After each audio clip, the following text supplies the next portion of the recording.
I'm Rebecca. And I'm Hunter. This is the Family Show!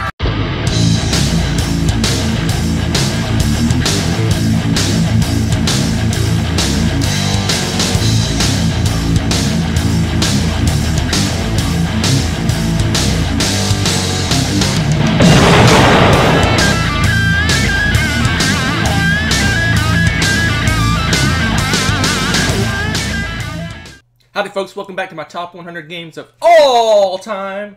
I'm Hunter. This is my companion in life. Rebecca. Today we're looking at my 40 to 31. Let's do a little sneak peek. So we got 6 that went down, Okay. 2 that went up, and 2 new games. Pretty That seems to be a very standard mix for you. It's exactly the same as the last section. So, but these games are even better, even more amazing. Let's take a look at them. Starting with my number 40, which is...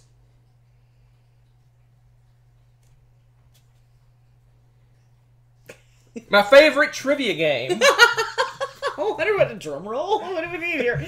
It is Wits and Wages! Of course, that's your favorite trivia game. This is the party edition. I have the regular game in here as well, and I have the Vegas game in here as well. So I just got the trifecta of Wits and Wagers goodness. In fact, I've got the giant mat of madness.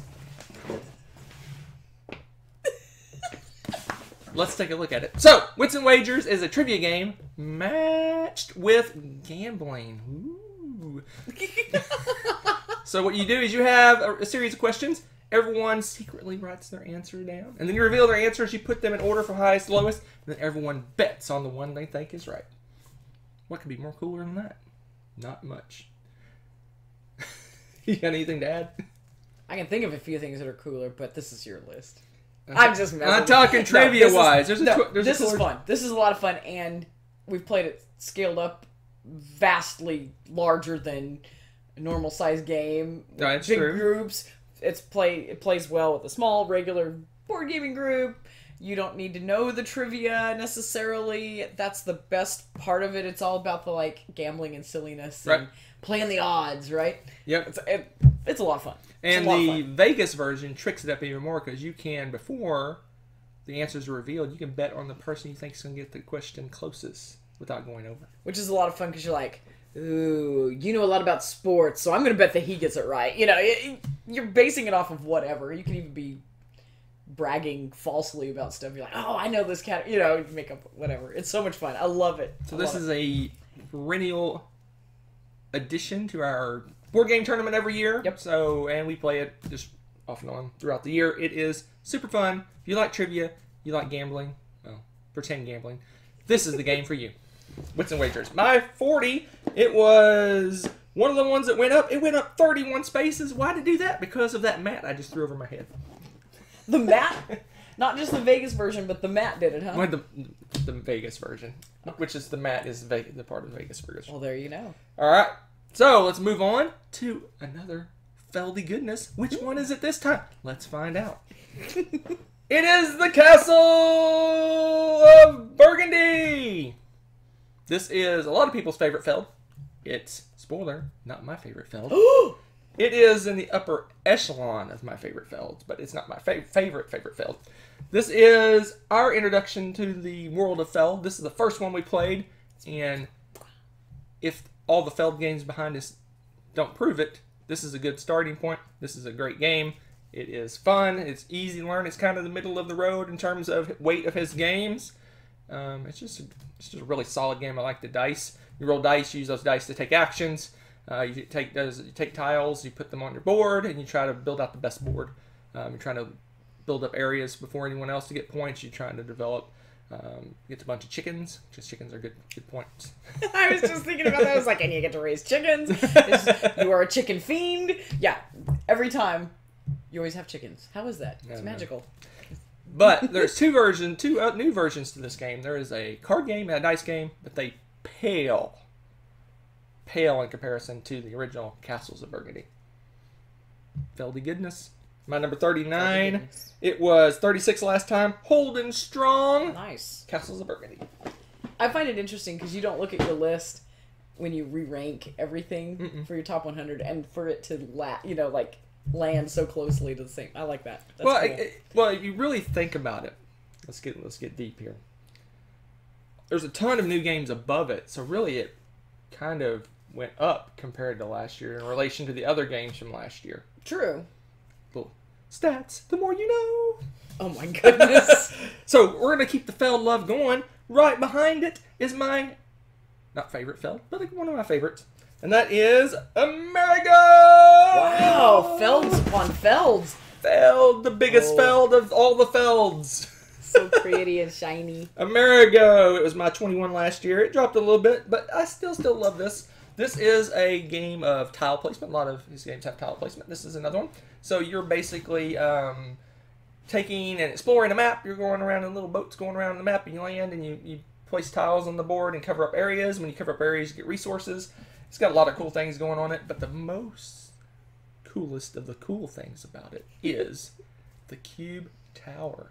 Yes. Show us the cube tower. And we have to show the cube tower. Because you cannot talk about Amerigo without talking about the cube tower. All right. Let's see if we can put it together in record time. It kind of looks like Wonder Woman's invisible jet at first until you put the actual tower in, because it's like that clear plastic. All right, let's see what we got here.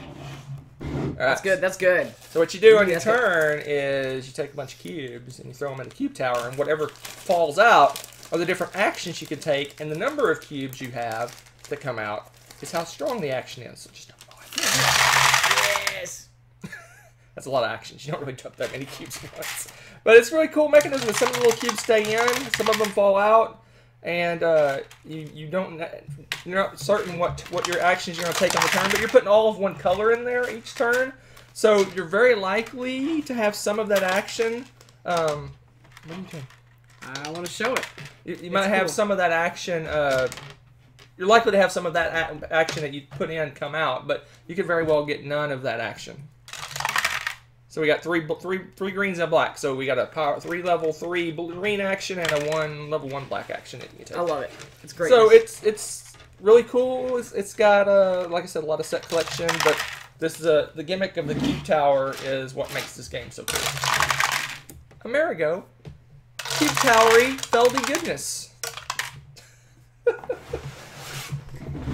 Bye, Amerigo. So that was my number. I don't know what number was that. That was my number 38. It's very noisy. I just realized that was probably incredibly noisy. I apologize. I don't. Not really. So my number 37. It was my 28 last time. One of my favorite big group games, and that is Pit. Pit at one point, I believe, was... Nope, it was my number 12. We moved all the way up to number 12. So it's 37, 28, 12, and 20. So it is right there. You know why? Because this game is awesome. This game's been around for 100+ years. 17? Isn't it 1901? I don't know. 1903? I don't know. Something like that. This one's 2010, so it's not that old. Lies. This is a favorite since 1904. Supposedly. That was 1903. So this is a game of, it's a pure trading game. Everyone starts out with a hand of miscellaneous cards, and your goal is to get a set of all the same cards in your hand. And you do that by trading among all the other players. You take a set of the same cards. It could be 1, 2, 3, or even 4. And you can say, you announce how many you have. I have 3, 3, 3, 3, 3. And you find someone else that's trading 3, and you gotta swap cards. And you do that over and over and over and over again until someone gets all the cards. And then... No! I was trying to keep it... Oh. You ring the bell, then you're the winner for the round. I'm sorry, folks. I didn't think you'd steal it from me. This is the blast your ears out portion of our show. Anyway, this is just a really fun, solid. It's mass market. You can find this anywhere, Barnes & Noble, probably Walmart, any place. And it's just a fun trading game. It's been around forever. Super easy to teach. You can teach this game in a minute. And it's just fun to play. It's crazy. Yelling, screaming, wild fun. Diving over tables. You can do a silent version. I highly don't recommend that because it's no fun. I don't know. I'm trying to get somebody's attention. You'd be like, whack! I don't know. It could be interesting. No. So anyway, I think I said enough about that crazy game.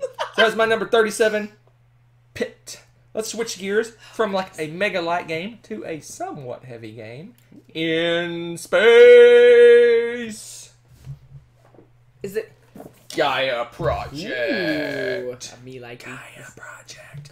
Terra Mystica in space. So, story time. So we were at the Dice Tower Con a couple of years ago, and we demoed Terra Mystica. We were kind of meh about it. It was okay. It was okay. Then this game came out, and I thought, hey, let's give it a shot. I love this game. Oh my god. This game is awesome. So it takes the Terra Mystica mechanisms, some of the mechanisms of Terra Mystica, how the mana works. Basically, you have a kind of a reservoirs. You have little pools. You have pools of mana that you basically they go through cycles. So basically, you got to build them, and they go here, then they use them, and they go back, and you kind of do this little circle of. Is it showing on the board? No, it doesn't. But anyway, it has a really cool mechanism in that. And then you have a space where you're building all these buildings, and you're trying to build clusters of areas that you control.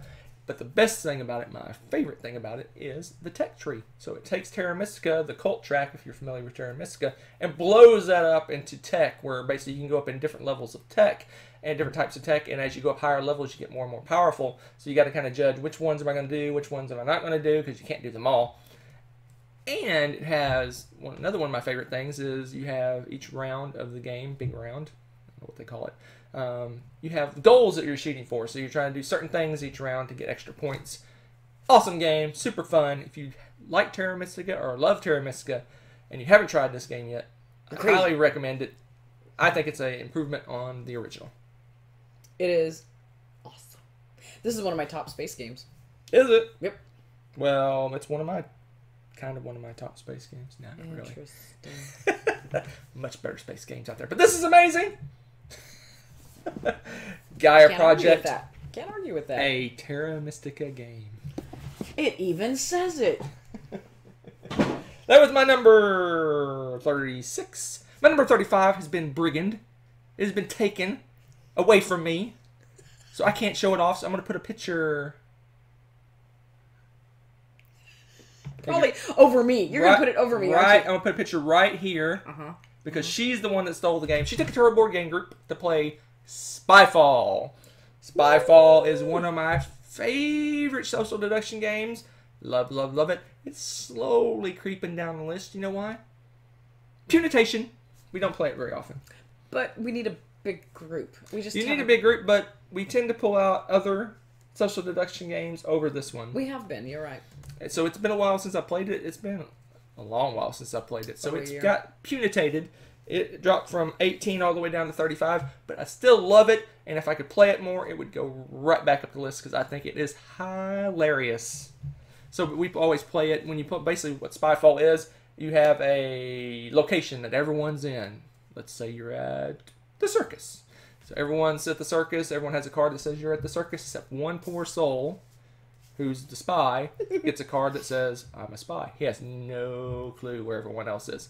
So you ask each other questions, and you answer the questions. You answer them in such a way that everyone around the table thinks that you know where you are, but not so much that the spy figures out where you are. Once the spy figures out where you are, he can announce it and he wins, but if he doesn't figure it out after a certain amount of time, then he loses, or she. But my favorite thing about Spyfall is, in addition to your card that says circus, it may say, you're a clown. So when Rebecca asks me a question that says, what do you do? I go, It is amazing. The rolls are hilarious. They're hilarious. Yeah, we had the pirate ship location, and somebody in our group was the slave. So they're like, how's it going? Help me! You know, just... and everyone is like, where in the world are you that this is the thing, you know? Oh, it's the roles make glorious. The game, in my Glorious. opinion. The roles help, in my opinion, the job of the spy is really hard. So people playing roles confuses everyone. So it actually helps the spy, but it also confuses the spy because sometimes he doesn't have any clue what's going on. So I love Spyfall. I love playing the roles. It takes the right group. With the right group, it sings. It sings the song of goodness. Yes, it does. All right, It does sing. that was my number 35. I don't have the box, but the picture right here is works just fine. All right, my number 34. I have a little story. Story time. Another story. Ooh, story time today. I got this game from one Jason Levine at the Dice Tower. I talked to him, and he wanted to sell this game for way more than probably it was worth. And I was arguing back and forth, and he's like, "This much money?" I'm like, "No, I don't think that's a little bit much." And Tom says, "Give it to him for $20. He works for us." That was hilarious. You made Jason sad. The game is Age of Empires. This game is so much fun. Age of Discovery. This has a brand new game. I think it's called Empire's Age of Discovery or Age of Discovery Empires. Age of Empires 3, Age of Discovery. This one got in a little, I guess it got a little in trouble for using the computer game name when they didn't have the rights or something. I don't know. Anyway. But this is an awesome worker placement game. It's one of my favorite types of worker placement games where you have specialized workers that do cool things for you. So they act just like the normal workers, but in certain situations, they're even more powerful. So if you send, for example, if you send a regular worker to go fight, to go travel over to the lands, he doesn't do anything. But if you send a soldier, he can kill people because he's a soldier and he has a gun. So Age of Empires, it's awesome. This is it has an epic feel to it, but it's not a massive, long, epic game. I think this is... what, an hour and a half, maybe? I don't know. Hour and a half? I want to say hour and a half. I want to say it's in that 90-minute... It's about, I would say 90 minutes. What does it say? It doesn't say! It's a mystery. Oh, there it is. 90 minutes to 2 hours. So it takes us about 90 minutes to play it. 2-player. Plays well 2 players. It plays even better with more players. It's got, like I said, if you start out with some just crappy workers, and eventually you build up with all these cool workers.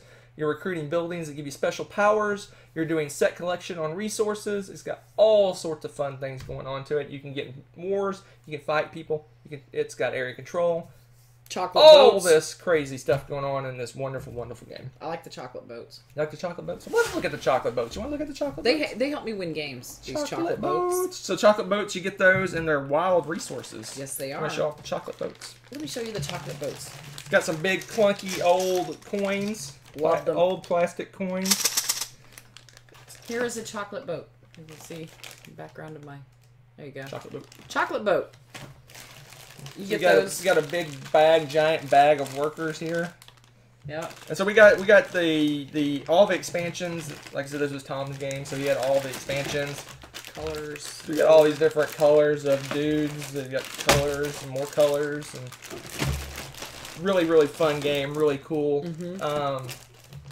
Just a great game. This one doesn't hit the table very often, so it got punitated. Which it's still really high on the list. All the way from 13 down to 34 because we haven't played this at all this year. That's going to have to change. Punitation. But with our new resolution, I bet it gets played. But anyway, maybe tomorrow. That's my number 34, Age of Empires 2, The Age of Discovery, a.k.a. Age of Discovery, Empires, or Empire's Age of Discovery. I don't know what it's called anymore. There's Empires, there's Ages, and there's some Discovering. Why'd you put that over there? Because it's got a squished lid. It is a squished lid. All right. Oh, I didn't say way back when the Gaia project was a new game to the list, because this is the second new game to the list, and it is a fun one. I'm waiting to play this with more players, because I think it will go up with more players, because it's amazing 2-player, but I bet it's amazinger with more players. And that is Food Chain Magnate. Look at how high this is on your list. I love it. Food Chain Magnate, my 33 brand new game to the list. Love this game, but like I said, it's amazing 2-player. I bet it's off the charts crazy good with more players. So this is, you're basically doing this is a splatter game. Splatter? Yeah. Splatter? Yeah. Anyway, you're basically a restaurateur, and you're building a restaurant. You're going out and you're advertising. You're doing shipments. You're picking up goods and foods and things. You're advertising. You're getting people to come to your restaurant. You're trying to set the prices at a good level, and you're trying to weed out the competition and sell all your goods and make tons and bocos of cash. But the coolest thing about this, in my opinion, is it's got a corporate hierarchical tree thing going on. So you're the CEO, and you can hire basically managers, and the managers hire cooks and recruiters and trainees, and you're doing all the training. You're upgrading people, and it's crazy. And every single turn, you have a chance to get an achievement, like a video game type achievement, and it gives you a superpower that only you have. But everyone has. If you get it, if you get the same round you get it, everyone else has a chance to get it. But if they don't get it in that same round, they in future rounds cannot get it. So here's your chart. I wanted to here's all the different. Oh, can you see that? Yeah, you probably can see it. But anyway, at least you get the idea. It's set up like a menu, really well done, and it's got the chain of the hierarchy of who's boss, and if you train these people, what they can turn into and become with more training and whatnot. It's really cool. So, I hear a lot of negative feedback about this game because it's very plain looking. It's not. Oh, I love the it's art. very drab. It doesn't have a lot of things going for it. Splatter games. Yeah, it's Splatter. It's got the little otter on the side. Splatter. It's on the bottom side. Splatter. So Splatter games are known for being super tight with the mechanisms and the strategy, and there's tons of development, and it's a super smooth game once you figure it out. But they are not lookers, that's for sure. I like the art scheme with this. Yeah, one. but look at the. Oh, now the tiles. Okay. This is the board. Basically, you place out tiles for your board. The board itself is not so interesting, but the art on the cards and the little pizza ads. I mean, the art is like this. It's this style, so it's real simple and basic. But I like it. It's got the retro look. But yeah, you're right. The map is pretty boring. I'll give you that. But anyway, it's an awesome game. If you like a game with a lot of depth, a lot of strategy, super thinky, brain burnery type game, this is one for you. It has very thematic in terms of how the advertising works and how the prices and how close you are to the restaurant drives who goes to what business. It's really solid game, but like I said, it's not. If you're looking for art and graphics is going to blow you away, this is not the game for you. Yeah. But it's an awesome game. Like I said, I think it'll go up the list if I ever get a chance to play with more players. So we will see if we play it this year with more than 2. Food Chain Magnate, my number 33. Delicious game. Delicious. All right, let's keep it moving with. Hold, please. Very exciting. Hold music. No, can't say that. One of my favorite deck building games. In Space Core World! Yes! I've corrupted you. Or did you always like it this much? It was my 48 last time. It's my 32 this time because we played it recently. We played this one like a couple weeks ago, right? It wasn't very long ago. About a month ago. Awesome game. It is a deck building game in space. Basically, you start with a crappy deck. You build up your deck. You're building up. You're recruiting different types of armies. You have ground troops and air troops and modifiers that modify your battle and things like that. And you go out and you conquer these worlds, and the worlds give you victory points and potentially special powers and things. All in an effort to build up and build up and build up for the end of the game, where you go out and conquer core worlds, which are massive victory points, and they make the total difference in the game. How many? If you can somehow get 2 core worlds, you're probably going to win the game. Awesome deck building game. We have all the expansions, all the goodness right in this box, but the base game itself is really fun, really solid. It plays smoothly. Has almost an epic deck building feel to it, but it only plays in maybe a couple hours. Really solid game. Love me some core worlds. I was gonna say, I think we've got it. If you didn't play with all the expansion stuff, we could get it easily in an hour. An hour? Because we know how to play. Maybe without the expansion stuff. Maybe a little over. Maybe. But it is that hour and a half sweet spot, I think. Core world, awesome deck building game. If you're looking for a deck builder with some meat to it, this is one for you. Good job, Andrew Parks. Core worlds. So good. Man, we are just flying along. You know what? We're at the last one for this time around. Already? Aww. Let's take a voyage to my number 31. A Starship voyage? No. A Marco Polo voyage. Oh my goodness. The Voyages of Marco Polo. Marco. This game is fun. It's awesome, and it's back in print. Is it really? For all those people who wanted to get this, it's back in print. Very cool. Well, I think it's back. It was back in print at some point recently. It may be out of print again. I don't know. Anyway, Voyages of Marco Polo. It is an awesome game. It is a dice rolling. You use your dice as basically as workers. You put those dice out. You get resources. You go on voyages. You do all sorts of things. You complete contracts. All sorts of greatness to try to get the most victory points. But the cool thing about Voyages of Marco Polo is you have a character with a superpower that is ridiculous. It is ridiculous. You only look around the table and you go, that is ridiculous. And you look over there, that is ridiculous. And you look at yours and like, wow, mine's ridiculous as well. Game-breaking superpowers, but everyone has one. For example, one person, they can make their dice any number they want. Another person on the Voyages has 2 people instead of 1. And they start at the end point, and they get all kinds of bonuses for doing that. Crazy. All sorts of great superpowers. One person, every time someone goes to the market, you get a little piece of that action too. Crazy.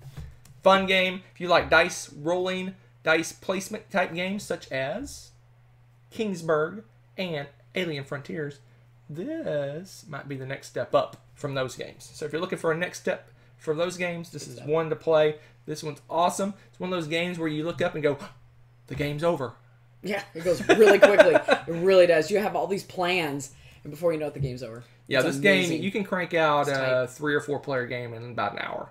If you know, everyone knows what they're doing. Yeah, it says on the box even 20 to 25 minutes per player. Yeah. And it's pretty accurate. Yeah, this game is one of those games where you go, wow, this is the last turn. It just flies by. Awesome, fun game. I'm glad it came back into print. Hopefully it's still in print. I don't know. But it was in print recently. Voyages of Marco Polo. My number 31. The last one for this. You're not going to make a comment? What would I comment on? You always say... I hate dice rolling. Yes. No, dice hate me. Well, not that. You always say, the Voyages, the walking around is so expensive. Oh, yeah. Oh, jeez. Oh, you want to talk about that? Yeah. Traveling on the map is rough. You have to have resources out the ears. I don't know how you do it. You always end up managing like gallivanting halfway across the countryside. And I'm like, but traveling is I made it to 3 places. Traveling is an engine builder because as you go, you get more and more superpowers, so they build on itself. They do, and I always forget that. So I'm like puttering along, and then I'm like, I'm gonna go just deal and trade goods. But no, it's great, and it does have some mitigation and stuff for those of you that are like me that roll in a less than preferred method, like rolling low when you need to roll high, or vice versa. Still have some things that'll help you along with that, and other good choices as a backup plan. So there you go. 'Tis a good game. My 31, it was 26 last time, 17 the time before that. 7 the time before that is slowly going down, but it's still hanging on strong. Yeah, right. The Voyages of Marco Polo, the last one for this time around. There you go, folks. Let's preview the next section. Ooh, we're getting pretty high up. We are. We're in the elite stratosphere of stratosphere-ness. Wherever you guys think that might be, that's where it is. I call this the crazy section. Oh, it's been crazy all Here we go. Let's preview the next section. 4 went down. 1 went up. 1 stayed the same. What are the odds of that? Pretty slim. Wow. 4 new games. Wow. 4 new games in this section. And they are some amazing new games. Whoa, look at those games. I'll talk about them next time. Bye.